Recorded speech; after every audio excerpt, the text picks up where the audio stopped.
Students ভাববার কিছু নেই, চ্যানেলটা নির্দ্বিধায় সাবস্ক্রাইব করো, কারণ ক্লাসটা দুর্ধর্ষ হতে চলেছে। আজকে আমরা ইলেকট্রিসিটির স্টেডি কারেন্ট আর কি ইলেকট্রিসিটি শুরু করবো। আজকে আমরা স্টেডি কারেন্টের ফার্স্ট টপিক নিয়ে আলোচনা করব, ঠিক আছে? চলো দেখা যাক ফার্স্ট টপিকটা কি। থাম্বনেলে তো দেখেই নিয়েছে স্টুডেন্টস, অতএব চলো শুরু করে দিই ক্লাস। তবে হ্যাঁ, এখনই সাবস্ক্রাইব করে দেন, পরে ভুলে যাবে সাবস্ক্রাইব করতে, নোটিফিকেশনগুলো মিস হয়ে যাবে। ওকে, চলো let us start our class. Hello students, আশা করি তোমরা ভালো আছো। আচ্ছা স্টুডেন্টস, ধরো একটা কন্ডাক্টর রয়েছে, যেটা কিনা একটা মনে করো আইসোলেটেড কন্ডাক্টর। তাকে যদি আমরা এক্সটার্নাল ইলেকট্রিক ফিল্ডের মধ্যে রাখি, তাহলে দেখা যাচ্ছে যে আইসোলেটেড কন্ডাক্টরের মধ্যে ইলেকট্রিক ফিল্ড জিরো হচ্ছে। তাই তো? তোমরা এটা শিখেছো। যদি ভুলে গিয়ে থাকো তাহলে আমি আরেকবার মনে করিয়ে দিচ্ছি। মনে করো এটা একটা আইসোলেটেড কন্ডাক্টর, ওকে? একে তুমি একটা এক্সটার্নাল ইলেকট্রিক ফিল্ডের মধ্যে রেখেছো। ইলেকট্রিক ফিল্ডের মধ্যে রেখেছো, তার মানে হচ্ছে যে এদিক থেকে এদিকে ইলেকট্রিক ফিল্ডের ডাইরেকশন বলেছি আমি। তো আমরা এদিকটা মনে করো একটা নেগেটিভ টার্মিনাল, আর এদিকে হচ্ছে পজিটিভ টার্মিনাল রয়েছে। ফলে ইলেকট্রিক ফিল্ডে বাম থেকে ডান দিকে হয়েছে, তাই তো? তাহলে কী হবে, এই ইলেকট্রিক ফিল্ডটা থাকার জন্য যত রাজ্যের ইলেকট্রনসগুলো আছে তারা কিন্তু এইদিকে, সরি এটা পজিটিভ হবে, এদিকটা বাম দিকটা পজিটিভ, এদিকটা ডান দিকটা নেগেটিভ। যত ইলেকট্রন তারা কিন্তু আস্তে আস্তে এদিকে অ্যাট্রাক্টেড হবে, এবং এই দিকে পড়ে থাকবে ইলেকট্রনহীন, ইলেকট্রন বেরিয়ে যাওয়ার পর যে পোর্শনটা সেটা পজিটিভ চার্জগুলো এদিকে পড়ে থাকবে। তো এই জিনিসটা কিন্তু হতেই থাকবে যত সময় যাবে, এই সেপারেশনটা হতেই থাকবে। ফলে এই সেপারেশন হওয়া মানে ভিতরে ইলেকট্রিক ফিল্ড কিন্তু রাইজ করতে থাকছে। ভিতরে ইলেকট্রিক ফিল্ড রাইজ করছে কোন দিকে? ঠিক অপোজিট ডাইরেকশনে, ঠিক অপোজিট ডাইরেকশনে। বাইরে ইলেকট্রিক ফিল্ডটা যেদিকে রয়েছে তার ঠিক অপোজিট ডাইরেকশনে ভিতরে ইলেকট্রিক ফিল্ডটা কিন্তু রাইজ করতে থাকছে। কতক্ষণ করবে এই ঘটনা, এই সেপারেশন ততক্ষণ ধরে হবে যতক্ষণ না ভিতরে ইলেকট্রিক ফিল্ড আর বাইরে ইলেকট্রিক ফিল্ড ইকুয়াল হয়ে যায়, এবং এই ইলেকট্রিক ফিল্ডগুলো একে অপরকে ক্যান্সেল করে দেয়। যদি বাইরে ইলেকট্রিক ফিল্ড ইও হয় আর ভিতরে যদি ইআই হয়, যতক্ষণ না এই ঘটনা ঘটবে, এটাকে ইআই হচ্ছি এটাকে ইও হচ্ছি, ততক্ষণ এই সেপারেশনটা চলতে থাকবে।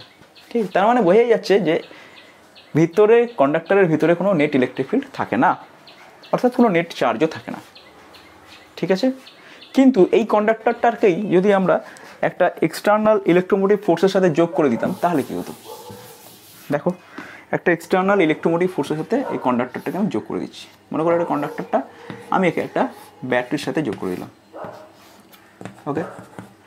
তাহলে কী হবে দেখো, যথারীতি এটা পজিটিভ টার্মিনাল আছে, এটা নেগেটিভ টার্মিনাল। তার মানে কি, ইলেকট্রনগুলো এখানে আস্তে আস্তে অ্যাকুমুলেটেড হতে থাকবে, আর এখানে এবার অ্যাকুমুলেটেড হতে থাকবে। এবার তাও তোমার কী মনে হচ্ছে, এখানে কি ভয়েড অফ ইলেকট্রন হয়ে যাবে কন্ডাক্টরের ভিতরে?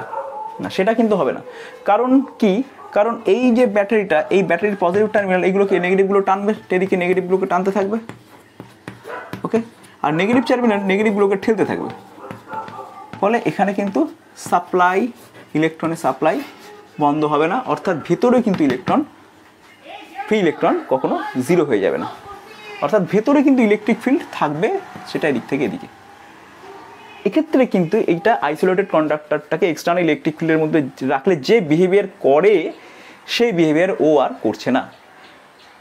এ কিন্তু উদ্ভট অন্য বিহেভিয়ার করছে, যেখানে দেখা যাচ্ছে কন্ডাক্টরের মধ্যে ইলেকট্রিক ফিল্ডটা থাকছে এবং ফ্রি ইলেকট্রন এখানে জিরো হচ্ছে না, ওকে?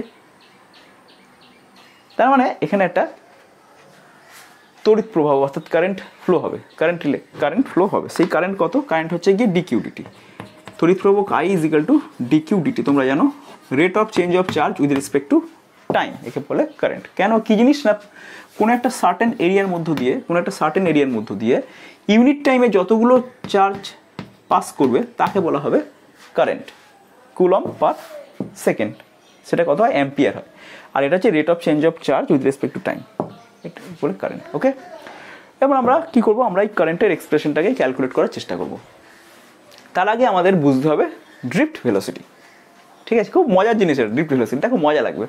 আচ্ছা, ড্রিফট ভেলোসিটি কী ব্যাপারটা বোঝার জন্য তুমি কল্পনা করে নাও যে একটা ট্রেন হাওড়া স্টেশনে ঢুকে প্ল্যাটফর্মে দাঁড়িয়ে মানুষগুলো নেমেছে। প্ল্যাটফর্মে নামার পরেই প্রত্যেকটা মানুষের কাছে ফোন চলে এলো যে তোমাদের আজকে অফিস ছুটি, অফিস বন্ধ আছে, ঠিক আছে? তাহলে ওরা বাড়ি যাওয়ার জন্য আবার ট্রেনে উঠতে যাবে, কিন্তু দেখা যাচ্ছে যে ওখানে বাড়ি থেকে ফোন চলে এসছে যে বাড়িতে আসার দরকার নেই, আমরা কেউ বাড়িতে নেই, মানে ওর বউরা কেউ বাড়িতে নেই, ঠিক আছে? আর বাড়িতে আসা, তাহলে লোকগুলো কোথায় যাবে?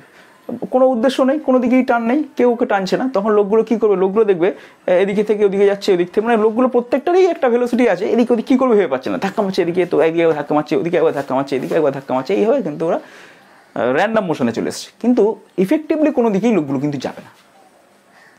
ঠিক আছে, ঠিক তেমনিভাবে কোনো একটা কন্ডাক্টরকে যখন তুমি আইসোলেটেড রেখে দাও, কোনো কন্ডাক্টরকে আইসোলেটেড মানে কোনো একটা কন্ডাক্টরকে তুমি কোনো রকম ব্যাটারি ফ্যাটারির সাথে যোগ করলে না, একদম আইসোলেটেড রেখে দিয়েছো, ওকে, তাহলে কি হবে, তাহলে হবে কি এইখানকার ইলেকট্রনগুলো কোনো দিকেই যাবে না। আলটিমেটলি কী, ধরো ইলেকট্রনটা যাওয়া শুরু করেছে, মনে করো একটা ইলেকট্রন যাওয়া, এখানে একটা লোক আছে, এখানে ধাক্কা মারলো, এখানে ধাক্কা মারলো, এখানে ধাক্কা মারলো, এখানে ধাক্কা মারলো, আলটিমেটলি ও এখানেই চলে এলো, যেখানে ছিল সেখানেই চলে এলো, কোনো ডিসপ্লেসমেন্ট নেই, কারণ ওকে তো কোনো দিকে যেতে হবে না, না অফিস যেতে হবে না বাড়ি যেতে হবে, তাই তো, মানে এখানেও তাই কন্ডাক্টরটাকে তুমি কোনো রকম ইলেকট্রিক ফিল্ডে দাওনি, তাহলে এই লোকটা কী করবে, কন্ডাক্টর ইলেকট্রনগুলো নাচানাচি তো করবে, কারণ থার্মাল এনার্জি রয়েছে, টেম্পারেচার তো তুমি আর পরম শূন্য উষ্ণতায় নিয়ে যাওনি তো তুমি, তো তোমাদের কোনো টেম্পারেচার রয়েছে, বাইরের টেম্পারেচার, তো বাইরের টেম্পারেচার থাকলে কী হবে, গ্যাস মলিকুলগুলো যেমন টেম্পারেচার থাকলে নাচানাচি করে, ইলেকট্রনগুলো নাচানাচি করবে, নাচানাচি করলেও কিছু করার নেই, ওরা কোনো দিকেই যাবে না, আলটিমেটলি যেখানে ছিল নাচানাচি করতে সেখানেই ফিরে আসবে, মানে ডিসপ্লেসমেন্ট জিরো, সোজা কথা ডিসপ্লেসমেন্ট জিরো মানে এর ভেলোসিটিও জিরো হবে, কোনো রকম অ্যাভারেজ ভেলোসিটি এর নেই অ্যাভারেজ ভেলোসিটি, ওকে। এইবারে মনে করো আমি করলাম কি, একে একটা ইলেকট্রোমোটিভ ফোর্সের সাথে যুক্ত করে দিলাম, এই কন্ডাক্টরটাকে আমি একটা ইলেকট্রোমোটিভ ফোর্স বলা ব্যাটারির সাথে যুক্ত করে দিচ্ছি, মনে করো এদিকটা নেগেটিভ, এদিকটা পজিটিভ, যুক্ত করে দিচ্ছি। এইবারে কী হবে, এইবারে কি আমি তো বলেছি যে যখনই তুমি ব্যাটারির সাথে যুক্ত করবে ভেতরে ইলেকট্রিক ফিল্ড থাকবে, ঠিক আছে, তাহলে ভেতরে ইলেকট্রিক ফিল্ড থাকছে, কোন দিক থেকে কোন দিক ইলেকট্রিক ফিল্ড রয়েছে, এই দিক থেকে ইলেকট্রিক ফিল্ড রয়েছে, তাহলে দেখবে এখন ব্যাপারটা এরকম হয়ে গেল যে অফিস থেকে নেমে ফোন এসেছিলো, অফিস বন্ধ, কিন্তু এবার ফোন এসছে সবারই যে অফিস খোলা, চলে এসো, তখন দেখবে ওই লোকগুলো হুটোপাটি শুরু করে দেবে, প্রত্যেকটা লোকের একটা বিশাল ভেলোসিটি নিয়ে যেতে চাইবে, কিন্তু যেতে পারবে না, ভেলোসিটি একবার একে ধাক্কা মারবে, একবার একে ধাক্কা মারবে, একবার একে ধাক্কা মারবে, আলটিমেটলি কিন্তু আবার আগের জায়গায়ও কিন্তু চলে আসবে না, যেখান থেকে স্টার্ট করেছে তার থেকে কিন্তু শিফট করবেই, তার কারণ অফিস যেতে হবে ওকে, বুঝতে পারলে, তার কারণ ওকে আবার অফিস যেতে হবে, ধরো এখান থেকে যা শুরু করেছে, ধাক্কা খেলো, কিন্তু আলটিমেটলি ও ধাক্কা মাক্কা খেয়ে একটুখানি হলেও ডিসপ্লেসমেন্ট হয়েছে, ইফেক্টিভ ডিসপ্লেসমেন্ট একটু হয়েছে, কারণ এদিকে অফিস ওকে ডাকছে, যেতে তো হবে। ইলেকট্রনের ক্ষেত্রেও তাই, যেহেতু আমি একটা এক্সটার্নাল ইলেকট্রোমোটিভ ফোর্স আটকে দিয়েছি, ওকে তো ওইদিকে যেতে হবে, ইলেকট্রনগুলোকে পজিটিভের দিকে যেতে হবে, তাই তো, তাহলে ওদের একটা নেট ডিসপ্লেসমেন্ট কিন্তু এখন হবে, অর্থাৎ একটা ওর কিন্তু ভেলোসিটি, অ্যাভারেজ ভেলোসিটি একটা থাকবে, আগেরবার যেটা অ্যাভারেজ ভেলোসিটি ছিল না, এবার কিন্তু একটা অ্যাভারেজ ভেলোসিটি থাকবে, ইলেকট্রনগুলোর একটা অ্যাভারেজ ভেলোসিটি থাকবে, সেই ইলেকট্রনগুলোর অ্যাভারেজ ভেলোসিটিটাকে আমরা ক্যালকুলেট করবো, ঠিক আছে, চলো আমরা ক্যালকুলেট করে নিই, অ্যাভারেজ ভেলোসিটিটা ক্যালকুলেট করি ইলেকট্রনের। মনে করো প্রচুর ইলেকট্রন আছে, 1 নম্বর 2 নম্বর 3 নম্বর করে ইলেকট্রন আছে প্রচুর, প্রথম যে ইলেকট্রনটা 1 নম্বর ইলেকট্রন, তার ইনিশিয়াল ভেলোসিটি ছিল U1, ঠিক আছে, তো ইলেকট্রিক ফিল্ড অ্যাপ্লাই করার পর U1টা একটু রাইজ করবে, মনে করো U1টা বেড়ে V1 হয়ে গেল, এটা কত হয়ে গেল, V1 is equal to U1 plus acceleration into τ1, এই τ1টা হচ্ছে রিল্যাক্সেশন টাইম, কী জিনিস না, ইলেকট্রনটা যখন মুভ করে এক ধাক্কা খাওয়ার, এই দুটো ধাক্কা মনে করি, এখানে একবার ইলেকট্রনটা এখানে একবার ধাক্কা খেয়েছে, এখানে একবার ধাক্কা খেয়েছে, এই দুটো ধাক্কার মধ্যে যে টাইম ডিফারেন্স সেটাকে আমরা τ1 ধরছি, একেবারে রিল্যাক্সেশন টাইম, ঠিক আছে, তো এটা হচ্ছে প্রথম ইলেকট্রনটার রিল্যাক্সেশন টাইম। তাহলে দ্বিতীয় ইলেকট্রনের ক্ষেত্রে আমরা কী করবো, আচ্ছা এখানে একটু অ্যাভারেজ ভেলোসিটিটা ক্যালকুলেট করে নিই, প্রথম ইলেকট্রনের অ্যাভারেজ ভেলোসিটি তাহলে কত হবে, আমরা অ্যাভারেজ ভেলোসিটিটা ক্যালকুলেট করে আমি এখানটায় লিখছি বন্ধুরা, এখানটা অ্যাভারেজ ভেলোসিটি লিখছি, অ্যাভারেজ ভেলোসিটি হবে V1 প্লাস U1/2, এটা হচ্ছে অ্যাভারেজ ভেলোসিটি হবে, ঠিক আছে, ওকে।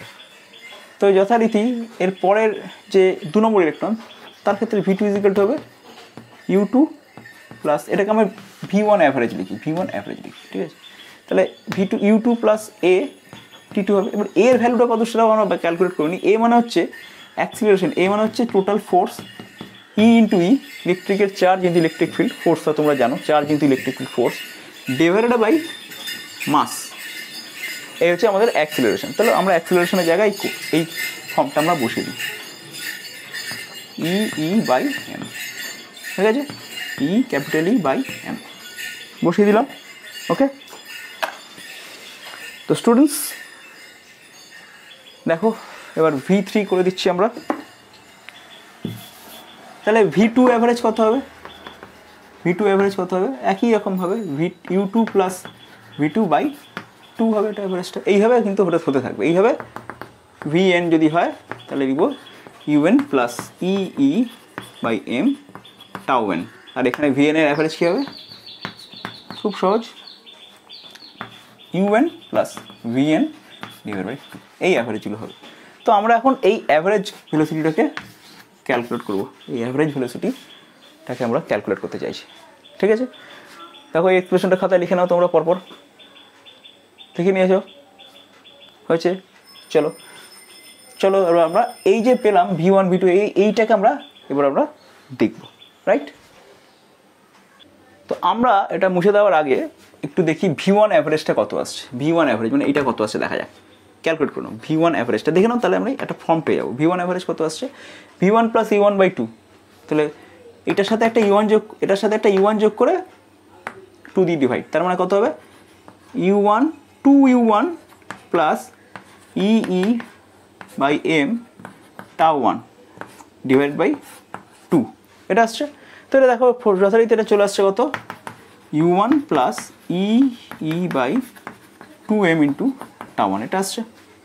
V1 এর অ্যাভারেজ এক্সপ্রেশন এটা আসছে। খেয়াল করো এরকম একটা এক্সপ্রেশন আমাদের আসছে। ওকে, তাহলে এবার আমরা এই যতগুলো অ্যাভারেজ ভেলোসিটি বেরোলো প্রত্যেকটা ইলেকট্রনের অ্যাভারেজ ভেলোসিটি, ও তো একটা ইলেকট্রনের, তো প্রথম ইলেকট্রনটা, দ্বিতীয় ইলেকট্রনটা, তৃতীয় ইলেকট্রনের, তাই না? প্রত্যেকটা ইলেকট্রনের অ্যাভারেজ ভেলোসিটি আর জিরো হচ্ছে না, যেটা আগের বারে কিন্তু প্রত্যেকটা ইলেকট্রনের অ্যাভারেজ ভেলোসিটি জিরোই হয়েছিল, কারণ ওদের কোনোটারই নেট কোনো ডিসপ্লেসমেন্ট হয়নি। কিন্তু এবার কিন্তু প্রত্যেকটা ইলেকট্রনের অ্যাভারেজ ভেলোসিটি পাবে। ঠিক আছে, তাহলে দেখা যাক আমি এক্সপ্রেশনটা লিখি কীরকম দাঁড়াচ্ছে। অ্যাভারেজ ভেলোসিটির এক্সপ্রেশনগুলো পরপর লিখে যাচ্ছি। অ্যাভারেজ প্রত্যেকটা ইলেকট্রনের অ্যাভারেজ ভেলোসিটিটা যেটা বেরোচ্ছে সেইগুলোকে অ্যাভারেজ করবো, তাহলে টোটাল যে ইলেকট্রন তাদের একটা অ্যাভারেজ ভেলোসিটি বেরিয়ে আসবে। প্রত্যেকটা ইলেকট্রনের যে অ্যাভারেজ ভেলোসিটি 1 নম্বর 2 নম্বর 3 নম্বর 4 নম্বর 5 নম্বর 6 নম্বর প্রত্যেকটা ইলেকট্রনের অ্যাভারেজ ভেলোসিটিটাকে নিয়ে আমরা টোটাল ইলেকট্রনের অ্যাভারেজ ভেলোসিটি বার করবো। তার মানে আমাকে কী করতে হবে? V1 average, V2 average, V3 average এগুলোকে সব যোগ করে তাকে n দিয়ে ডিভাইড করতে হবে। চলো তো এটাই করি।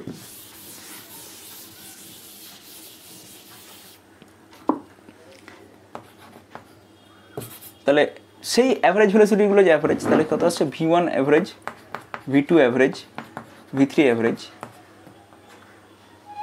এরকম করে যদি চলতে থাকে বন্ধুরা, তাহলে আমরা কত পাবো? এটা আমরা দেখলাম একটু আগে।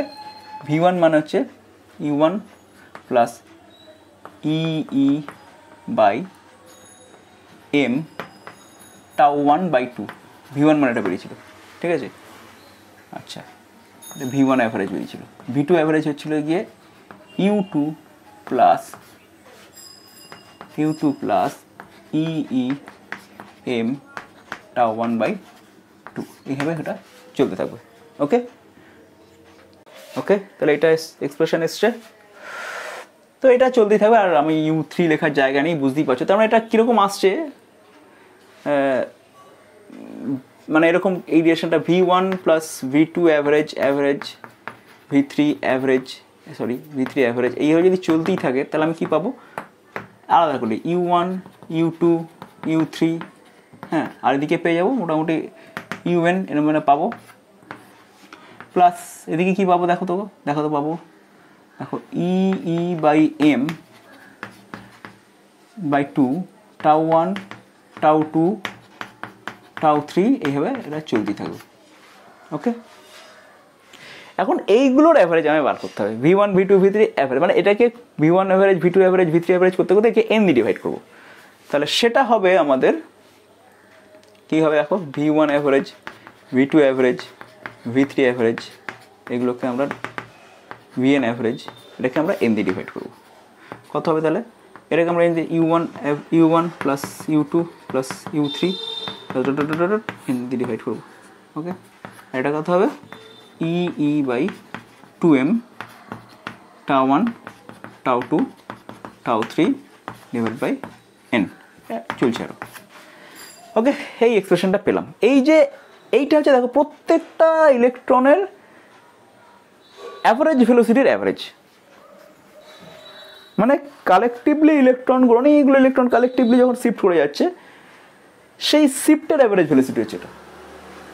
মানে অনেকগুলো মানুষ ট্রেনের স্টেশন থেকে নেবে, ওদের অফিস খোলা আছে, ওদের অফিসের দিকে শিফট করতে হবে আস্তে আস্তে। তাহলে দেখো লোকগুলো গুতোগুতি করছে, ঠিকই গুতোগুতি করছে, সবাই মিলে গুতোগুতি, কোনো একটা নির্দিষ্ট দিকে কিন্তু ওরা শিফট হতে থাকছে, হাওড়া স্টেশন থেকে বেরোতে চাইছে, ওরা শিফট হতে থাকছে। তো ওইটি হচ্ছে ওই ভিড় সমস্ত জনতার ড্রিফট ভেলোসিটি, ঠিক আছে।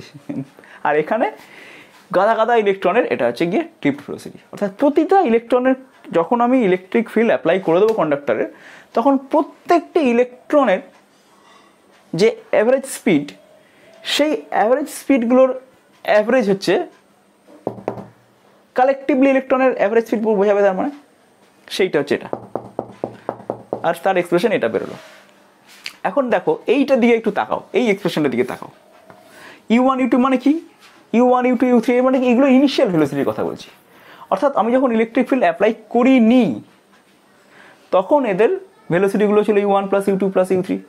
যখন ইলেকট্রিক ফিল্ড অ্যাপ্লাই করা হয়নি তখন এদের কি অবস্থা? U1 U2 U3 কী হবে? U1 এখান থেকে এখানে গেল, এখানে এখানে এখানে গেল, এখান থেকে এখানে গেল, এখান থেকে এখানে গেল, এখান থেকে এখানে, যাই হোক দিয়ে আলটিমেটলি এখান থেকে এখানেই চলে, মানে যেখানে ছিল সেখানেই চলে এলো। যদি কোনো ইলেকট্রিক ফিল্ড না করি লোকগুলো কোথায় যাবে? সে তো কোনো দিকেই যাবে না, আলটিমেটলি না যাবে এদিকে, না যাবে ওদিকে। তেমনি এখানেও ইলেকট্রনটাকে যদি আমি কন্ডাক্টরের মধ্যে যদি ইলেকট্রিক ফিল্ড না দিই, অর্থাৎ ইলেকট্রোমোটিভ ফোর্স না দিই, তাহলে এই ইলেকট্রনগুলো কোথায় যাবে? সেই ইলেকট্রনগুলো কোথাওই যাবে না, আলটিমেটলি ধাক্কি খাবে, এদিক ওদিক ঘুরবে, যেহেতু থার্মাল এনার্জি রয়েছে ওর, র্যান্ডাম মোশন হবে, কিন্তু আলটিমেটলি কোথাওই যাবে না, একই জায়গায় চলে আসবে। অর্থাৎ আমি বলতে পারি ইলেকট্রিক ফিল্ড দেওয়ার আগে ইলেকট্রনগুলোর অ্যাভারেজ ভেলোসিটি ছিল না, কোনো ইলেকট্রনের অ্যাভারেজ ভেলোসিটি ছিল না, তাহলে টোটাল অ্যাভারেজ ভেলোসিটি ছিল না। অর্থাৎ এই পোর্শনটা কিন্তু হয়ে যাবে জিরো, এই পোর্শনটা হয়ে যাবে জিরো। প্লাস এটা কি আসছে? E/2m tau. এই যে জিনিসটা দেখো, এইটা কি জিনিস? টাউ1 টাউ2 টাউ3, মানে এইটা হচ্ছে রিল্যাক্সেশন টাইম। রিল্যাক্সেশন টাইম মানে বুঝতে পেরেছি, একটা ধাক্কা থেকে আরেকটা ধাক্কা হওয়ার মধ্যে যে টাইম গ্যাপটা, সেটা হচ্ছে রিল্যাক্সেশন টাইম। সেই রিল্যাক্সেশন টাইমের অ্যাভারেজ এটা। তার মানে এটা একটু ফিল করার চেষ্টা করো জিনিসটা কি, মপটাকে দিয়ে ফিল করার চেষ্টা করো। ওই যে লোকগুলো ধাক্কা থেকে খাচ্ছিল, ঢাকাস ঢাকাস ঢাকাস ঢাকাস ঢাকাস ঢাকাস ঢাকাস ঢাকাস, সবাই ধাক্কা খাচ্ছে। একটা ধাক্কা খাওয়ার পর আরেকটা ধাক্কা খাওয়াচ্ছে একজন লোক, প্রথম লোকটা, দ্বিতীয় লোকের আরেকটা লোকের সাথে একটা ধাক্কা খাচ্ছে, তৃতীয় লোকের একটা ধাক্কা, তৃতীয় লোকটাও একটা ধাক্কা খাওয়ার পর পরের ধাক্কাটা খাচ্ছে, তারপরে ধাক্কাটা খাচ্ছে। এদের যে টাইমগুলো, সেই টাইমটা, এই যে টাইমগুলোর অ্যাভারেজটাকে যদি আমি ধরি, সেটাকে বলে অ্যাভারেজ রিল্যাক্সেশন টাইম। সেটাকে আমরা টাউ বলছি। মানে টাউ1 প্লাস টাউ2 টাউ3 ডিভাইডেড n করলে যেটা পাচ্ছি সেটাকে আমরা বলছি অ্যাভারেজ রিল্যাক্সেশন টাইম টাউ। এই রিল্যাক্সেশন টাইমটা ডিপেন্ড করে কার উপরে জানো? কী ধরনের কন্ডাক্টর তার উপরে ডিপেন্ড করে। ভেবো না সব কন্ডাক্টরের রিল্যাক্সেশন টাইম সেম হবে। তামার ক্ষেত্রে রিল্যাক্সেশন টাইম যা হবে, অন্য একটা তামার দণ্ডের ক্ষেত্রে রিল্যাক্সেশন টাইম যা হবে, অন্য একটা তামার দণ্ডের ক্ষেত্রে রিল্যাক্সেশন টাইম তা যা হবে, তামাই বলছি, কিন্তু রূপ হলে পারে কিন্তু সেই রিল্যাক্সেশন টাইমগুলো আলাদা হয়ে যাবে, রাইট? অর্থাৎ আমি বলতে চাইছি হাওড়া স্টেশনের লোকগুলোর রিল্যাক্সেশন টাইম যেরকম হবে, রিক্সা স্টেশনের রিল্যাক্সেশন টাইম সেটা হবে না। ফাঁকা জায়গায় রিক্সা স্টেশন হাওড়া স্টেশন তো কনজেস্টেড নয়, ফাঁকা ফাঁকা জায়গা আছে। তাহলে ওই একটা লোক ধাক্কা খাবে আর একটা লোকের সাথে ধাক্কা খাওয়ার মানে অনেকক্ষণ পরে গিয়ে ধাক্কা খাবে, সেক্ষেত্রে ওই রিল্যাক্সেশন টাইমটা কিন্তু বেশ বড় সড়ো একটা রিল্যাক্সেশন টাইম, বুঝেছো? কিন্তু সেক্ষেত্রে এখানে কিন্তু রিল্যাক্সেশন টাইমটা হাওড়া স্টেশনের ক্ষেত্রে রিল্যাক্সেশন টাইমটা কিন্তু খুবই ছোটো, খুব কম। ধাক্কা অ্যাভারেজ খুব তাড়াতাড়ি ধাক্কাগুলো খাবে, টাইম অত বেশি টাইম পাবে না, বুঝেছো? সেই জন্যই হাওড়া স্টেশনে একটা লোককে ট্রেন থেকে নেবে স্টেশন চত্বরের বাইরে যেতে অনেক সময় লাগে, কষ্ট হয়, কিন্তু রিক্সা স্টেশনে হয় না। ট্রেন থেকে নেবে টুক করে স্টেশন চত্বরের বাইরে চলে যাওয়া যায়। অর্থাৎ রিল্যাক্সেশন টাইম ডিপেন্ড করছে কোন মেটাল ইউজ করছো তুমি, তার উপরে ডিপেন্ড করছে। এটা বুঝতে পেরেছি? ওকে, চলো তাহলে আমরা এইটাকে কী লিখবো এখন? অ্যাভারেজ, প্রত্যেকটা ইলেকট্রনের অ্যাভারেজ ভেলোসিটির অ্যাভারেজ, এটাকে আমরা বলবো ড্রিফট ভেলোসিটি, যাকে আমরা বলছি ভিডি। ঠিক আছে, এটা হচ্ছে ড্রিফট ভেলোসিটি বা ভিডি। ভিডি তাহলে এক্সপ্রেশন চলে এলো small e capital e by 2m into tau. Okay, তাহলে এইটা হলো আমাদের ড্রিফট ভেলোসিটির আমরা এক্সপ্রেশন এস্টাবলিশ করে দিলাম। ঠিক আছে, তো ড্রিফট ভেলোসিটির কীরকম ভ্যালু হতে পারে জানো? খুব কম ভ্যালু হয় জানো তো। এইগুলোর ভেলোসিটি ওই কী বলবো 1 মিলিমিটার পার সেকেন্ড হয়, মানে 1 সেকেন্ডে 1 মিলিমিটারের ভেলোসিটি হয়, এর থেকে কম হয় অনেক সময়, খুব কম। এই ড্রিফট ভেলোসিটি ভ্যালু অনেক কম হয়, কিন্তু প্রত্যেকটা ইলেকট্রনের থার্মাল মোশনে যখন ইলেকট্রনে ইলেকট্রিক ফিল্ড দিইনি তখন যে ওদের ভেলোসিটি ছিল, মানে U1 U2 এগুলো কিন্তু বিশাল ভেলোসিটি, U1 U2 U3 বিশাল ভেলোসিটি। এটা 500 মিটার পার সেকেন্ড, কেউ 600 মিটার পার সেকেন্ড, কেউ বিশাল মিটার পার সেকেন্ড, প্রত্যেকটা আলাদা আলাদা বিশাল মানে ওদের আছে। কিন্তু অ্যাভারেজ ভেলোসিটি জিরোই হবে ওদের, যতই বড় বড় ভেলোসিটি হোক। কেউ তো কোনো দিকে আর্টিফিলি শিফট করছে না। কিন্তু যখন ইলেকট্রিক ফিল্ড দেবো তখন ওই অ্যাভারেজ ভেলোসিটি কমে গেছে ঠিকই, কিন্তু অ্যাভারেজ ভেলোসিটি রয়েছে অ্যাকচুয়ালি। আগেরবারে অ্যাভারেজ ভেলোসিটি ছিল না, কিন্তু এবারে অ্যাভারেজ ভেলোসিটি অনেক কম কিন্তু আছে। এটাকে বলে ড্রিফট ভেলোসিটি। ওকে, তাহলে প্রশ্ন যদি আসে ড্রিফট ভেলোসিটি কাকে বলে, তাহলে তোমার উত্তর কী হবে বন্ধুরা? চলো লিখে নাও। দেখো আমি লিখেছি, when a conductor is connected with a EMF, an electromotive force, the net average velocity of free electrons is called drift velocity. তার মানে বাংলায় বললে কী হবে এটা লিখে নাও তোমরা, বাংলায় যারা লিখতে চাইছো। যখন একটা পরিবাহীকে তড়িৎচালক বলের সাথে যুক্ত করা হয়, তখন পরিবাহীটির মধ্যে থাকা ইলেকট্রনগুলির লব্ধি গড় বেগকে বলা হচ্ছে ড্রিফট ভেলোসিটি বা তাড়না বেগ। ওকে, চলো তাহলে ড্রিফট ভেলোসিটি বোঝা গেল বা তাড়ন বেগ বোঝা গেল। ওকে, তো এইবার এই ড্রিফট ভেলোসিটিটা আসে বলেই কিন্তু ইলেকট্রনগুলোর নেট ডিসপ্লেসমেন্ট হচ্ছে, অর্থাৎ কারেন্ট ফ্লো করছে। কিন্তু ড্রিফট ভেলোসিটি তো ভ্যালুটা অত্যন্ত কম, দেখলো না, কয়েক মিলিমিটার পার সেকেন্ড, অত্যন্ত কম। তাহলে স্যার আপনি যখনই সুইচ অন করেন তখনই কেন লাইট জ্বলে যায়? যত দূরেই লাইট থাকুক না কেন, যত বড়ই তার হোক না কেন, সুইচ অন করার সাথে সাথে কেন কারেন্ট লাইট অন হয়ে যায়, যদিও ড্রিফট ভেলোসিটির ভ্যালু অনেক কম?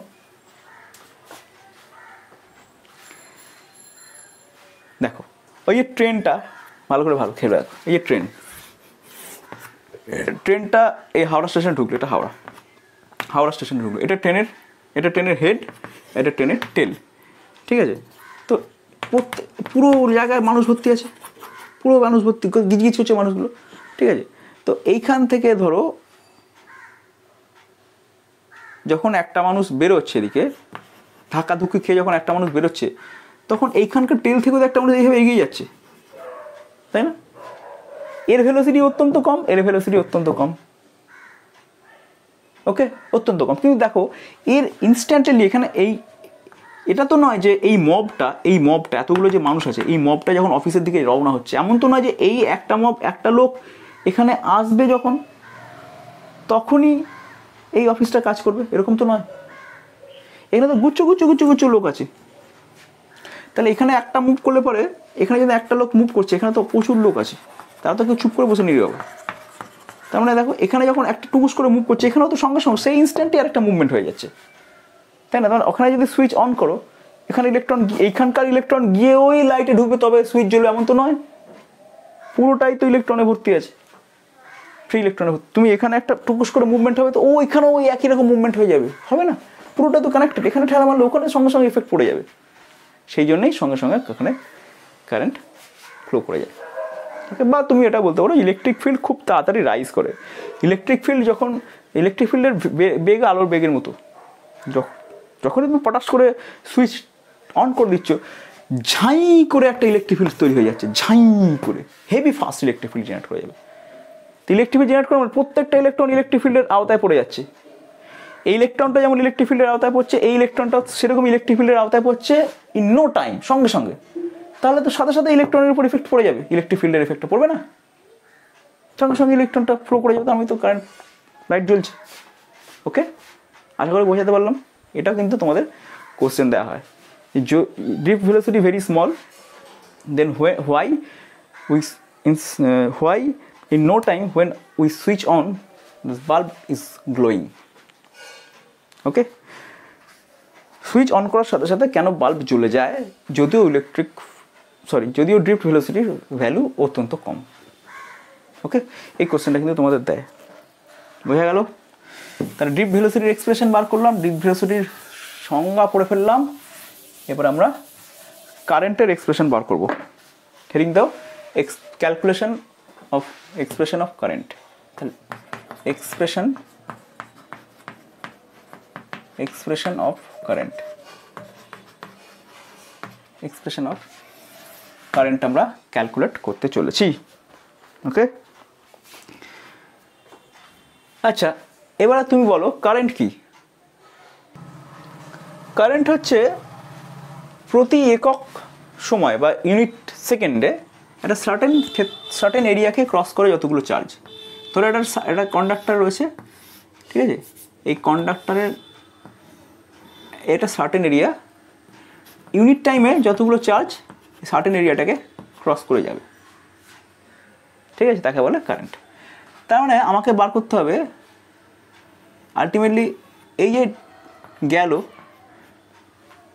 এই ডিস্টেন্সটা কত বলতো, 1 সেকেন্ডে যদি যায়, এটা তো কালেকটিভলি অনেকগুলো ইলেকট্রন যাচ্ছে 1 সেকেন্ডে ছোট্ট করে, রেজাল্টেন্ট ডিসপ্লেসমেন্ট, এটা ইলেকট্রনগুলো রেজাল্টেন্ট ডিসপ্লেসমেন্ট হচ্ছে এইটুকু, ঠিক আছে, এইটুকু হচ্ছে রেজাল্টেন্ট ডিসপ্লেসমেন্ট। তাহলে এইখানকার লেন্থ কত, যেহেতু 1 সেকেন্ডে গেছে এই ডিসপ্লেসমেন্টটা, 1 সেকেন্ডে কত ডিস্টেন্স যায়, ড্রিফট ভেলোসিটি ভিডি, এই লেন্থে তো ভিডি হবে, কারণ 1 সেকেন্ডে একটা ইলেকট্রন রেজাল্টেন্ট যে ডিস্টেন্সটা যাবে সেই ডিসপ্লেসমেন্টটা হবে, সেই ডিসপ্লেসমেন্ট মানে কি, velocity into time.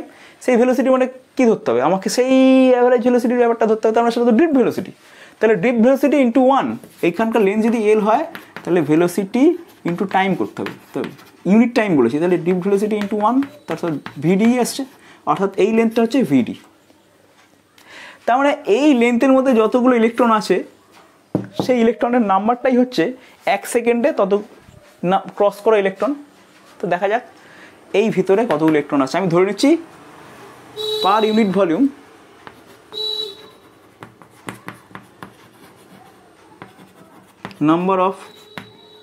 Number of electron আমি ধরে নিচ্ছি n। তাহলে এখানকার ভলিউমটা কত, টোটাল এরিয়াটা এ, অর্থাৎ ভলিউম কত, এ ইন্টু এল, এটা হচ্ছে ভলিউম, এটা হচ্ছে টোটাল ভলিউম এ ইন্টু এল, কিন্তু এল এর ভ্যালু তো ভিডি, তাহলে টোটাল ভলিউম হচ্ছে এ ইন্টু ভিডি। প্রতি ইউনিট ভলিউমে এন নাম্বার অফ ইলেকট্রনস আছে, তাহলে টোটাল নাম্বার অফ ইলেকট্রন হচ্ছে এটা হচ্ছে টোটাল নাম্বার অফ ইলেকট্রন, ঠিক আছে। প্রত্যেকটা ইলেকট্রনের চার্জ হচ্ছে, তাহলে টোটাল নাম্বার অফ ইলেকট্রনের চার্জ হচ্ছে, এটাকে ই দিয়ে গুণ করতে হবে, তাহলে এটা হচ্ছে আমার অ্যামাউন্ট অফ চার্জ, ঠিক আছে, amount of charge per unit time, অর্থাৎ এটাই হচ্ছে current. Amount of charge per unit time হচ্ছে না এটা, তাই ভালো করে দেখো, আবার বলছি, এইখান থেকে এইটুকু জায়গায় যতগুলো ইলেকট্রন ফ্লো করেছে সেটা তো 1 সেকেন্ডে ফ্লো করেছে, তাহলে 1 সেকেন্ডে যতগুলো ইলেকট্রন ফ্লো করে তাকে বলে আমার কারেন্ট। তার মানে আমাকে দেখতে হবে এইটুকু জায়গার মধ্যে কতগুলো ইলেকট্রন আছে, এইটুকু জায়গার মধ্যে আমি জানি যে পার ইউনিট ভলিউম ইলেকট্রন আছে n, বলে দেওয়া আছে, যদিও প্রত্যেকটা মেটালের ক্ষেত্রে n এর ভ্যালু পাল্টে যায়।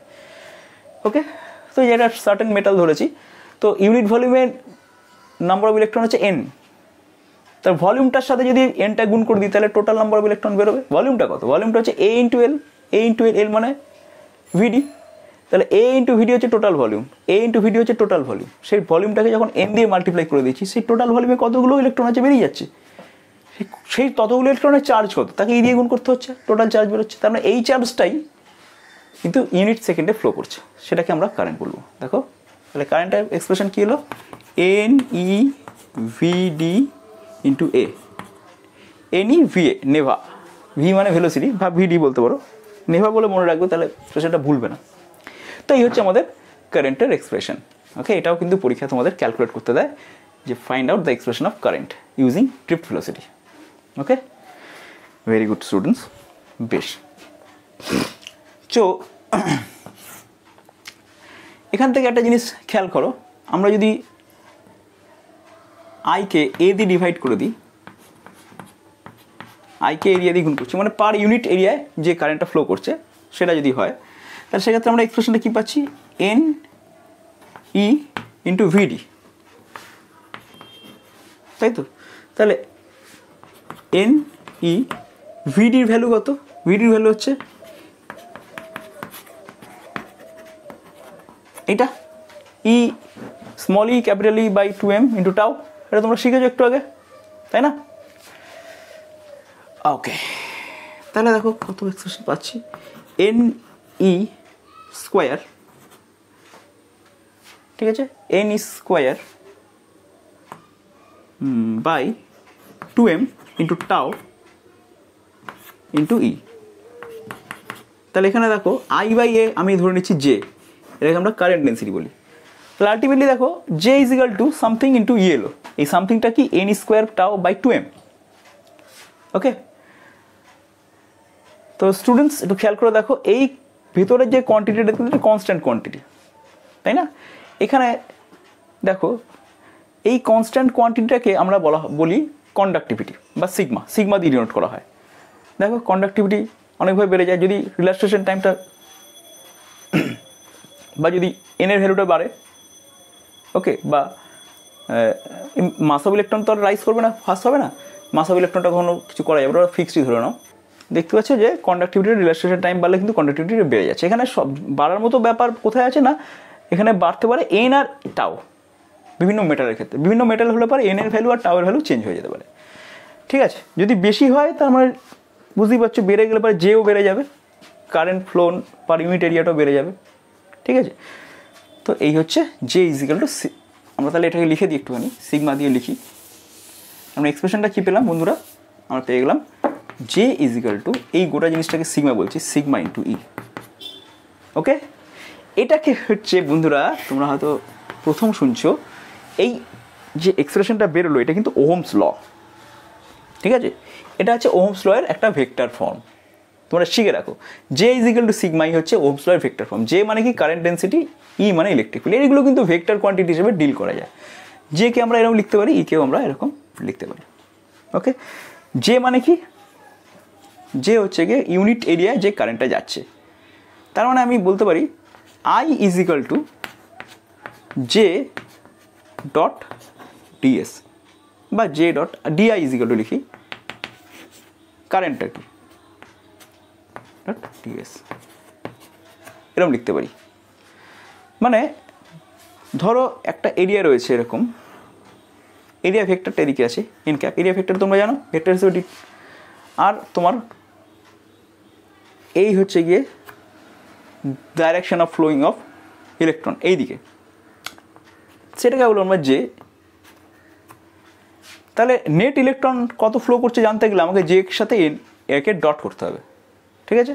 অর্থাৎ এই এরিয়াটা যদি এস হয়ে যায়, এই এরিয়াটা যদি এস হয় বন্ধুরা, তাহলে নেট কত ইলেকট্রনের মধ্যে ফ্লো করবে সেটাকে আমি ডিআই ধরি, net electron flow per unit time যদি আমরা ডিআই ধরি, সেটা ডিআইটাকে লিখতে হবে J vector dot n cap into A, sorry dS, এই এরিয়াটাকে আমরা ডিএস ধরেছি, বা এন ক্যাপ ডিএস যদি আমরা ভেক্টর ফর্মে লিখি তাহলে J vector dot DS vector, এটা আসছে। ওকে, তাহলে এটা হচ্ছে current density which is are vector quantity.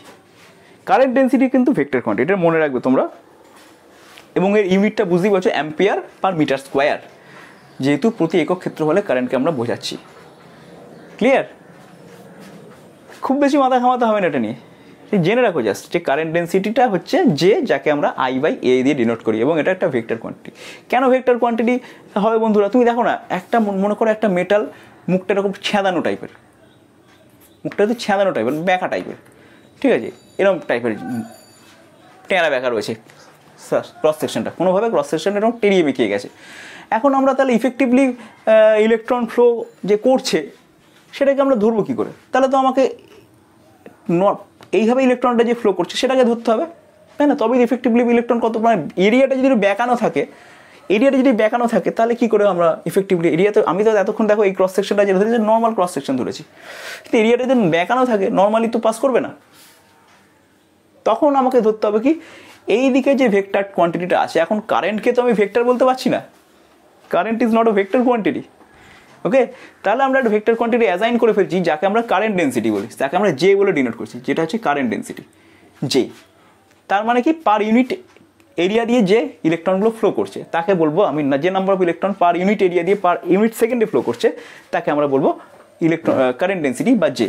তার মানে জে ইজিক্যালটা আমরা বলতে চাইছি আই ডিভাইডেড বাই এ বা ডিআইডিএস, আই ডিভাইড বাই এস বা ডিআইডিএস বলো তুমি, ডিফারেন্সিয়াল ফর্মটা লেখো, ঠিক আছে, তখন এই এরিয়াটার ভেক্টরটা এদিকে রয়েছে, তাহলে এই এরিয়াটা হচ্ছে এ ভেক্টর, বা আমি লিখতে পারি এ ডট এন ক্যাপ, লিখতেই পারি এটাকে, ইউনিট ভেক্টর যদি এন ক্যাপ হয়। তাহলে কারেন্টটা বোঝানোর জন্য আমাকে, তাহলে ইফেক্টিভলি কারেন্ট বোঝানোর জন্য আমাকে কী করতে হবে, জে ডট করতে হবে, জে ডট এ করতে হবে, তবে ইফেক্টিভলি কারেন্ট বেরিয়ে আসবে। তার মানে আমরা বুঝতে পারছি যে কারেন্টের ক্ষেত্রে কারেন্ট ডেন্সিটি বলে একটা ভেক্টরের প্রয়োজনীয়তা রয়েছে।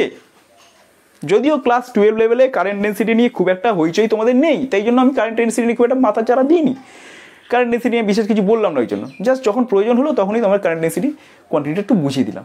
ঠিক আছে, আশা করি এইটুকুই মোর দ্যান এনাফ হবে তোমাদের জন্য। কারেন্ট ডেন্সিটি ইউনিট তো বুঝতেই পারছো, ডিআইডিএস মানে অ্যাম্পিয়ার পার মিটার স্কোয়ার। ওকে, আর এখানে কারেন্ট ডেন্সিটি কথাটা আসলেই কারণ এটা ওহমস লয়ের একটা আলাদা একটা এক্সপ্রেশন, যে ইজ ইকুয়াল টু সিগমা, যেখানে সিগমা হচ্ছে কন্ডাক্টিভিটি এক্সপ্রেশন এটা। ওকে, তাহলে আমরা দেখো ওহমস লকে ডিরাইভ করলাম আস্তে আস্তে আস্তে আস্তে আস্তে আস্তে। প্রথমে আমরা কী করলাম, প্রথমে আমরা ডিপ ভেলোসিটি ডিরাইভ করলাম, ডিপ ভেলোসিটি ডেফিনেশন জানলাম। ঠিক আছে, এবং এটাও জানলাম যে ডিপ ভেলোসিটি খুব কম হলেও সুইচ অন করার সাথে সাথে ইলেকট্রন মানে কারেন্ট ফ্লো করবে, অর্থাৎ লাইট জ্বলবে, এটা যদিও কম ডিপ কেন, তার কারণটাও কিন্তু আমরা জেনে নিয়েছি। তো ডিপ ভেলোসিটির এক্সপ্রেশনটাকে ইউজ করে আমরা expression of current flow through the conductor বের করে ফেললাম। তারপর ওই কারেন্ট ফ্লোর এক্সপ্রেশনটাকে আমরা একটু সাজিয়ে গুজিয়ে যখন নিলাম, দেখা যাচ্ছে আরে সাবাস, এ তো ওহমস ল বলে দিচ্ছে, J is equal to sigma E. Ohm's law বলছে না, আচ্ছা বিশ্বাস হচ্ছে না ওহমস ল, এটা চলো এটাকে ওহমস ল বিশ্বাস হচ্ছে না তোমাদের, দেখবে বিশ্বাস করিয়ে দেবো। সিগমাটাকে কন্ডাক্টিভিটি বলে তো, তাহলে 1 বাই সিগমাটাকে কী বলবে, রেজিস্টিভিটি বলবে তো রেজিস্টিভিটি। চলো যে জায়গায় লেখো আই বাই এ, সিগমার জায়গায় লেখো 1 বাই রো, আর এর জায়গায় লেখো পোটেনশিয়াল ডিফারেন্স বাই লেন্থ। কারণ এরা যদি কন্ডাক্টর হয়, এর লেন্থ যদি এল হয়, এই পাশে যদি পোটেনশিয়াল ডিফারেন্স ভি হয়, তাহলে ভি বাই এল হচ্ছে ইলেকট্রিক ফিল্ড, তোমরা পড়েছো, E is equal to dV dx পড়োনি? তাহলে পোটেনশিয়াল ডিফারেন্সকে লেন্থ দিয়ে ভাগ করলে ইলেকট্রিক ফিল্ড আসে। ওকে, তাহলে ইলেকট্রিক ফিল্ডের জায়গাটা লিখলাম। দেখো তো, খেয়াল করে একটু দেখো তো কি সুন্দর জিনিসটা আসছে, ভি ইজ ইকাল টু কী আসছে দেখো তো rho L by A into I আসছে। রো এল বাই এ কিন্তু তোমরা ক্লাস 10-এ পড়েছো, রেজিস্ট্যান্স। তার মানে ভি ইজ ইকুয়াল টু এটা রেজিস্ট্যান্স, তো ভি ইকুয়াল টু এটা হচ্ছে রেজিস্ট্যান্স গোটাটা, তাহলে আর ইন্টু আই। এটা ওহমস ল না, এটা তো এখান থেকে এলো। এটাও কিন্তু প্রুফ করতে দেয় বন্ধুরা যে ওহমস লয়ের ভেক্টর ফর্ম থেকে ওহমস লয়ের স্কেলার ফর্মটাকে ডিরাইভ করো, V is equal to R I derive করো। ঠিক আছে, হয়তো কোশ্চেন পরীক্ষা করে দেয় নিম্নলিখিত এক্সপ্রেশনগুলোর মধ্যে কোনটা ওহমস ল, সেখানে হয়তো একটা অপশান দেওয়া রয়েছে J is equal to sigma E, তাহলে তোমাকে বলতে হবে এইটা হচ্ছে ওহমস ল। ওকে, তাহলে দেখো আমরা ওহমস ল শিখে গেলাম। দারুণ কি অসাধারণ ব্যাপার না ব্যাপারটা। কিন্তু দেখো তোমরা ওহমস ল পড়েছিলে, কিন্তু ওহমস ল কোথা থেকে এসছে সেটা কিন্তু পড়োনি। এখন দেখলে মলিকুলার লেভেলে আমরা চিন্তা ভাবনা করে দেখলে একটা ওহমস ল কি সুন্দর ফর্ম বার করে ফেললাম। তো এইভাবে ওহমস লকেও কিন্তু ডিরাইভ করা যায়, বুঝলে বন্ধুরা? ওকে, তাহলে মোটামুটি আমরা ওহমস ল পর্যন্ত শিখলাম কী করে এলো। এটাকে পুরোটাই একটা থিওরিটিক্যাল ক্লাস বলতে পারো, এবং এই থিওরিটিক্যাল ক্লাস থেকেও কিন্তু কনসেপচুয়াল কোশ্চেন কিন্তু এখান থেকে হয়। ভেবো না যে এখান থেকে কোনো কনসেপচুয়াল কোশ্চেন হতে পারে না। তো একটা কনসেপ্ট আমাদের বাদ চলে গেছে বন্ধুরা, সেটা একটু আলোচনা করে দিই। সেটা হচ্ছে ডিপ ভেলোসিটির এক্সপ্রেশনটা। একটু খাতা বার করে ওই খাতাটা যাও, সেখানে দেখো ডিপ ভেলোসিটির এক্সপ্রেশন তোমরা পেয়েছো vd is equal to eE by 2m into tau. Okay, eE by 2m is equal to tau. আচ্ছা, ওইখানে যদি আমরা আগের এক্সপ্রেশনটায় মনে হচ্ছে ইই বাই 2mটা লিখতে ভুলে গেছি বন্ধুরা। ওই যখন আমরা এখানে লিখলাম না একটা আগেরটা, ওটা একটু ভিডিওটা স্কিপ করো, মানে একটু এগিয়ে যাও, হয়ে গেছে জায়গাটা। বোধহয় এখানে 2m লিখতে ভুলে গেছিলাম না, 2m লিখেছিলাম, খেয়াল নেই। দেখো যদি 2m লিখতে ভুলে যায়, ওখানে তোমরা নোটের মধ্যে 2mটা লিখে দাও। এইটা হচ্ছে ফর্মটা ডিপ ভেলোসিটি। যদি কোথাও 2টা বাদ লিখে ভুলে আমি বাদ দিয়ে থাকি, তাহলে ওটা কিন্তু 2টা লিখে দিও, কারণ এটা হবার চান্স বেড়ে যায়। কারণ বিভিন্ন বইতে এই 2টা মিসিং আছে। ঠিক আছে, খুব ভালো বইতে এই 2টা পাবে, কিন্তু অন্যান্য বইতে এই 2টাকে মিসিং করেছে ওরা। অ্যাভারেজ ভেলোসিটি ক্যালকুলেট করেছে ঠিকই, কিন্তু অ্যাভারেজ ভেলোসিটি ক্যালকুলেট করতে গিয়ে একটু ভুল করেছে ওরা, অনেক বইতে ভুল আছে। ঠিক আছে, তো অথেন্টিক বই, যে কোনো অথেন্টিক বই তুমি যদি ফলো করো, তাহলে কিন্তু এক্সপ্রেশনটা ইই বাই 2m ইন্টু টাউই আসবে। যেমন এইসি ভার্মা যদি ফলো করো, তুমি দেখবে এই এক্সপ্রেশনটাই আছে। বা তুমি যদি ইলেকট্রোস্ট্যাটিক্সের যে ভালো বই ডিজে গ্রিফিথ এর বই ফলো করো, তাহলে তুমি এক্সপ্রেশনটাকে এটাই পাবে। কিন্তু বোর্ড লেভেলে অনেক বইতে এক্সপ্রেশনটা ভুল আছে, সেই আমি বলে দিচ্ছি এক্সপ্রেশনটা এটা আসবে। 2টা এই জন্য অনেক সময় মিক্সিং হয়ে যেতে পারে, মিসিং তো করবে না, এটা 2টা অবশ্যই লাগবে। ওকে, এখন ওই জায়গাটা 2 লিখেছিলাম নাকি দেখতে হবে, আগের একটু এগিয়ে দেখো, এখানটা যে এক্সপ্রেশন লিখেছি ঠিক এই জায়গাটা একটা এক্সপ্রেশন লিখেছিলাম, সেখানে দেখো 2 লিখেছি কিনা। যদি না লিখে থাকি তাহলে খাতায় 2 লিখে নাও। তো এই হচ্ছে আমাদের এক্সপ্রেশন অফ ড্রিফট ভেলোসিটি। এখানে পরিষ্কার দেখতে পাচ্ছি ভিডি ইজ প্রপোর্শনাল টু ই, কারণ ভিডি ই টাউ বাই 2m ইন্টু এটা কনস্ট্যান্ট কোয়ান্টিটি, তাহলে ভিডি ইজ প্রপোর্শনাল টু ই আসছে। এই কনস্ট্যান্ট কোয়ান্টিটিকে বলা হয় মোবিলিটি বা মিউ। ওকে, তাহলে আমরা লিখতে পারি vd is equal to mu into E, mobility factor. Mobility যত বেশি হবে ড্রিফট ভেলোসিটি তত বেশি হবে। ওকে, তো কন্ডাক্টর টু কন্ডাক্টর মোবিলিটি ফ্যাক্টরটা কমে বাড়ে, এবং বুঝতেই পারছো মোবিলিটি ফ্যাক্টর কমা বাড়ার একটাই কারণ এই রিল্যাক্সেশন টাইমটা কমা বাড়া। ওকে, অর্থাৎ এই এক্সপ্রেশনটা কিন্তু খেয়াল রাখবে, এই মোবিলিটি জিনিসটাকে একটু খেয়াল রাখবে। মোবিলিটি ফ্যাক্টর বলতে কী বোঝায়? মোবিলিটি ফ্যাক্টর বলতে বোঝায় পার ইউনিট ইলেকট্রিক ফিল্ডের যে ড্রিফট ভেলোসিটি হয়। মিউ ইজ ইকাল টু, খেয়াল করে দেখো, ভিডি বাই ই আসছে, তাহলে পার ইউনিট ইলেকট্রিক ফিল্ডে যে ড্রিফট ভেলোসিটি তাকে বলছে মোবিলিটি। ওকে, তো মোবিলিটি ফ্যাক্টরের ইউনিটও দেখতে পাচ্ছ, ভেলোসিটির ইউনিটকে ইলেকট্রিক ফিল্ডের ইউনিট দিয়ে ডিভাইড করলে মোবিলিটির ইউনিট চলে আসছে। মোবিলিটি ফ্যাক্টর ইউনিট কি, মিউ এর ইউনিট কি আসবে? ভেলোসিটির ইউনিট মিটার পার সেকেন্ড বন্ধুরা, তাকে ভাগ করো ইলেকট্রিক ফিল্ডের ইউনিট দিয়ে, ভোল্ট পার মিটার দিয়ে ভাগ করে দাও, তাহলে এটা হচ্ছে মোবিলিটি ফ্যাক্টরের ইউনিট। কত আসছে তাহলে? Metre per second per metre square চলে আসছে নাকি? হ্যাঁ, metre square second volt. Okay, by volt, sorry, এটা আসছে। ওকে, তাহলে metre by second volt per metre, তাহলে metre square by SP, metre square by, এটা হচ্ছে মোবিলিটি ফ্যাক্টর ইউনিট। ওকে বন্ধুরা, লিখে নিয়েছো আশা করি। চলো, তাহলে মোবিলিটি ফ্যাক্টরের ইউনিটও আমরা জেনে গেলাম।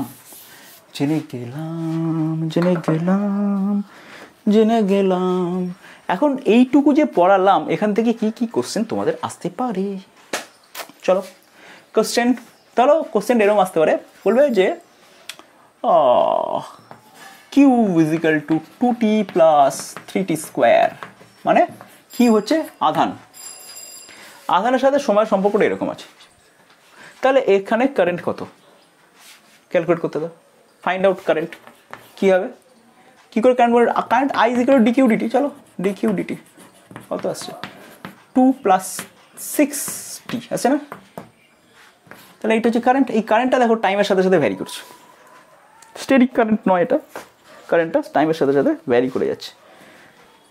ওকে, তাহলে তোমাকে প্রশ্ন করতে পারে যে কত টাইমে কত কারেন্ট হচ্ছে, বলো যে 1 সেকেন্ড পর কত কারেন্ট, তখন তোমার 1 সেকেন্ড পরে কত কারেন্ট জানতে গেলে টি এর জায়গায় 1 বসিয়ে দেবে, তাহলে এই টাইম পেয়েছিল। টি এর জায়গায় 2 বসালে 2 সেকেন্ড পর কত কারেন্ট বেরিয়ে যাবে। তো এই এক্সপ্রেশনটা দিয়ে তোমাকে অঙ্ক করতে দিতে পারে। ওকে, বা তোমাকে একটা এক্সপ্রেশন দিয়ে দিলে এরকম, যে পরের কোশ্চেনটা বলছি, কোশ্চেন নাম্বার 2 বলে যে কারেন্টের এক্সপ্রেশন দেওয়া আছে 2t স্কোয়ার, তাহলে 1 বা 2 সেকেন্ডে কত চার্জ ফ্লো করেছে, তাহলে আই মানে কি, ডিকিউ ডিটি 2t স্কোয়ার আছে, তাহলে ডিকিউ কত আসছে 2t square DT, 2t square DT, তাহলে 1 সেকেন্ডে কত চার্জ ফ্লো করেছে, ডিকিউ ইন্টিগ্রেশন করো, integration DQ is equal to 2t square DT, কত সেকেন্ডে 2 সেকেন্ডে, তাহলে 0 to t 0 to 2 কত, তাহলে এটা কিউ চলে আসছে 2t স্কোয়ার ডিটি ইন্টিগ্রেশন হচ্ছে t কিউব 0 to 2, তাহলে বোঝা যাচ্ছে 2/3 8, তাহলে 16/3 কুলম। ওকে, 16/3 কুলম, 16/3 কুলম চার্জ 2 সেকেন্ডে ফ্লো করেছে। তো এরকম অঙ্ক আমাদের আসতে পারে। জাস্ট এইটা কি কনসেপ্ট না, rate of change of charge is equal two current, এই কনসেপ্ট থেকে কোশ্চেন আসতে পারে। ওকে, নেক্সট কোশ্চেন কি আসতে পারে?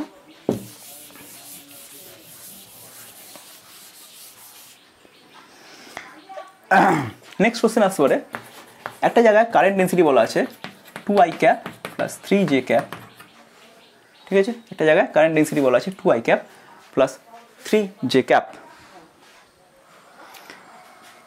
ওকে, আর এরিয়াটা একটা সার্টেন এরিয়া দেওয়া আছে 4k ক্যাপ, 4k ক্যাপ এটা এরিয়া দেওয়া আছে 4k ক্যাপ মিটার স্কোয়ার। প্রশ্ন করেছে কারেন্ট কত, আই কত, তাহলে আই কত, আই ইজ ইকুয়াল টু তোমরা জানো J vector dot A vector, কত আসবে J vector dot A vector করো 2i cap plus 3j cap dot 4k cap. বুঝতে পারছো, এখানে কে ফে নেই, কে এখানে আছে, ডট করলে 0 আছে, তার কারেন্ট ফ্লো হবে না, সোজা কথা, কারেন্ট ফ্লো কেন হবে? এটা কে ক্যাপের ডিরেকশনে তুমি এরিয়াটাকে রেখে দিয়েছো, এরিয়া ডিরেকশন কে মানে তুমি জেড অ্যাক্সিসে এরিয়া রেখে দিয়েছো আর ফ্লো করাচ্ছ এক্স ওয়াই প্লেনে, কোনোদিন কারেন্ট ফ্লো হয়? হবে না। ওকে চলো নেক্সট কোশ্চেন। এই গেল ম্যাথামেটিক্যাল কিছু কোশ্চেন। এইবারে থিওরিটিক্যাল কোশ্চেন কীরকম? থিওরিটিক্যাল কোশ্চেন এরকম হচ্ছে যে হোয়াট ইজ, লেখা question, what is drift velocity, explain what is drift velocity, velocity explain, এটাও কোশ্চেন হতে পারে। What is drift velocity explain, 2 মার্কসের, তাই তখন একটুখানি এক্সপ্লেন করে দিতে হবে তোমাকে, ড্রিফট ভেলোসিটি কী এক্সপ্লেন করে দিতে হবে। অত বড় ডিরেকশনটা তোমায় করতে হবে না, কিন্তু ড্রিফট ভেলোসিটি কী সেটা একটু এক্সপ্লেন করে দিতে হবে, রাইট? এটা পারবে আশা করি, আমার লেকচারটা থেকে আশা করি এইটুকু তুমি অ্যান্সার দিতে পারবে। নেক্সট কোশ্চেন হচ্ছে পারে derive the expression of drift velocity, এটাও কোশ্চেন হতে পারে। সেখানে তোমাকে ড্রিফট ভেলোসিটির এক্সপ্রেশন যেটা ভিডি ইজিক্যাল টু, এই এক্সপ্রেশনটা তোমরা ক্যালকুলেট করবে E/2m × টাউ, এই ক্যালকুলেট করে নেবে এক্সপ্রেশনটা, derive the expression of drift velocity, easy question, ঠিক আছে? বেশ, নেক্সট কোশ্চেন হতে পারে ওইটা যে ড্রিফট ভেলোসিটির ফিজিক্যালি ভ্যালু অত্যন্ত কম, কিন্তু তুমি সুইচ অন করার সাথে সাথে কেন লাইট জ্বলে ওঠে? এত কম ড্রিফট ভেলোসিটি তো সুইচ অন করার সাথে সাথে লাইট কেন জ্বলে? এই কোশ্চেন অ্যান্সার আমি এক্সপ্লেন মানে এই অ্যান্সারটা আমি ডিসকাস করেছি বন্ধুরা, তাহলে এটাও একটা কোশ্চেন, এটাও লিখে রাখো। ওকে, বেশ মজার কোশ্চেন এখান থেকে হয়। ওকে, তো আরেকটা কোশ্চেন এরকম হতে পারে, এটা খুব ক্রিটিক্যাল কোশ্চেন। কোশ্চেনটা এরকম বলেছে, প্রথমে তোমাকে একটু ঘোল খাইয়ে দিল কোশ্চেনটা, কীরকম বলছে, একটা কন্ডাক্টর রয়েছে, কন্ডাক্টরে তুমি কী করেছো? ইলেকট্রোমোটিভ ফোর্স অ্যাপ্লাই করে দিয়েছো। কোশ্চেন, কন্ডাক্টর রয়েছে, তুমি কন্ডাক্টরের সাথে ইলেকট্রোমোটিভ ফোর্স অ্যাপ্লাই করেছো, ইলেকট্রোমোটিভ ফোর্স অ্যাপ্লাই করার সাথে সাথে কী হলো না, অ্যাপ্লাই করার সাথে সাথে ইলেকট্রিক ফিল্ড জেনারেট করা যাচ্ছে। তাহলে ইলেকট্রিক ফিল্ড জেনারেট করলে প্রত্যেকটা চার্জ পার্টিকেল ফোর্স ফিল করবে, ইলেকট্রিক ফিল্ড চার্জ, তাহলে প্রত্যেকটা আধার চার্জ পার্টিকেল ফোর্স ফিল করবে, ফোর্স উপলব্ধি করবে। এর ফলে ওদের অ্যাভারেজ ভেলোসিটি